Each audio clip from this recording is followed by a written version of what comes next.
L'ICEP, vous connaissez? Le rôle de cet institut wallon est d'analyser l'impact de la pollution sur notre mère nature, notamment les sols, les déchets et les sédiments. Depuis plus de 25 ans, il développe de multiples compétences pour nous permettre de garder les pieds sur terre. Au niveau des déchets, on parle plus d'un suivi environnemental autour des centres d'enfouissement technique.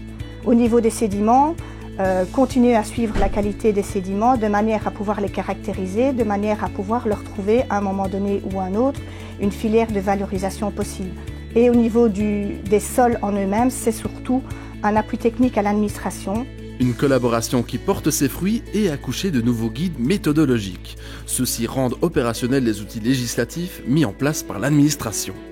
On a essayé de réaliser un guide dans lequel, pour chaque type de matrice à prélever ou analyser, on a fait des protocoles en expliquant voilà la manière, une des manières de pouvoir prélever par exemple un sol.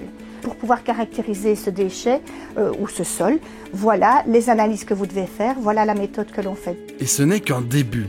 Ce compendium, par exemple, dédié à l'échantillonnage et l'analyse, fait partie d'un ensemble de guides du Code wallon de bonnes pratiques.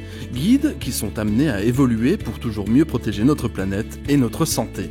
Le sol, c'est une richesse essentielle pour nous et il faut justement le protéger. Le souci, c'est que quand vous avez un déchet qui est enfoui, il y a de la percolation qui peut se faire et qui peut atteindre les nappes phréatiques. Vous avez aussi le fait que ce sont des choses qui se dégradent, qui peuvent émettre des substances au niveau de l'air et qui peuvent aussi être nocives. L'Institut scientifique de service public, un des acteurs de référence pour une gestion intégrée des sols, ne s'arrête pas là et planche sur plusieurs projets de recherche. Leur but, explorer de nouvelles possibilités en matière de développement durable et d'économie circulaire. Car innover, préparer l'avenir des générations futures, c'est aussi le rôle de l'ICEP, spécialiste en mesures environnementales.